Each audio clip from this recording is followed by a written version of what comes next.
আদালতের নির্দেশে রবিবার বন্ধ হওয়ার কথা থাকলেও শনিবারই দেশে টিকটক কার্যত অচল হয়ে পড়ে। তবে বন্ধের পরই চায়নার মালিকানাধীন সামাজিক মাধ্যমটি রক্ষায় সরব হন নবনির্বাচিত প্রেসিডেন্ট ডোনাল্ড ট্রাম্প। ট্রুথ সোশ্যালে টিকটক বাঁচানোর পোস্ট দেওয়ার পর ট্রাম্পের প্রতি কৃতজ্ঞতা জানিয়ে টিকটক কর্তৃপক্ষ বলেছে, দেশে সামাজিক মাধ্যমটি আবারও চালুর কাজ চলছে।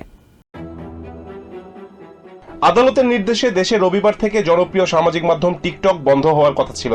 তবে এর একদিন আগেই শনিবার থেকে দেশের প্রায় 170 মিলিয়ন ইউজার চায়নার একটি প্রতিষ্ঠানের মালিকানাধীন অ্যাপটি আর ব্যবহার করতে পারেননি। জাতীয় নিরাপত্তার ঝুঁকি দেখিয়ে দেশে টিকটক নিষিদ্ধ করা হয়েছিল। এর পক্ষে যুক্তি দেখানো হয়, চায়নার প্রতিষ্ঠান বাইট ড্যান্সের মালিকানাধীন এই প্ল্যাটফর্মের মাধ্যমে আমেরিকার নাগরিকদের তথ্য পাচারের ঝুঁকি রয়েছে। টিকটক বন্ধের পরই এই নিয়ে সরব হন নবনির্বাচিত প্রেসিডেন্ট ডোনাল্ড ট্রাম্প। নিজের সামাজিক মাধ্যম ট্রুথ সোশ্যালে দেওয়া এক পোস্টে ট্রাম্প লিখেন, টিকটককে বাঁচাও।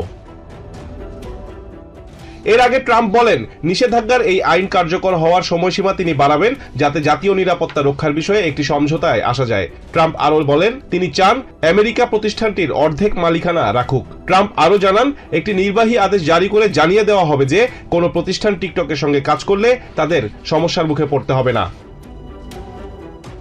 ট্রাম্পের এই বার্তা টিকটক এক নোটিশের মাধ্যমে অ্যাপটি ব্যবহারকারীদের জানিয়েছে।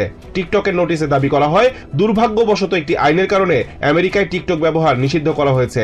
এর অর্থ দেশে এখন কেউ টিকটক ব্যবহার করতে পারবে না। তবে আশার কথা হচ্ছে, ট্রাম্প ইঙ্গিত দিয়েছেন তিনি দায়িত্ব নেয়ার পর টিকটক সচল রাখতে প্রয়োজনীয় পদক্ষেপ নেবেন।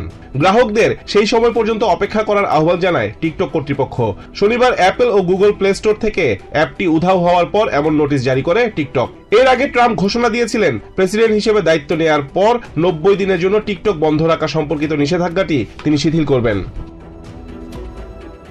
রবিবার এক বিবৃতিতে টিকটক জানিয়েছে, তাদের সেবা প্রদানকারীদের সঙ্গে সমঝোতার ভিত্তিতে টিকটকের পরিষেবা পুনরুদ্ধারের কাজ চলছে। প্রেসিডেন্ট ইলেক্ট ট্রাম্পকে ধন্যবাদ জানিয়ে বিবৃতিতে টিকটক বলেছে, ট্রাম্প আশ্বাস দিয়েছেন যে তাদের সেবা প্রদানকারীরা কোনো শাস্তির মুখোমুখি হবেন না। রিজওয়ান কাদের, TVN 24 নিউজ ডেস্ক।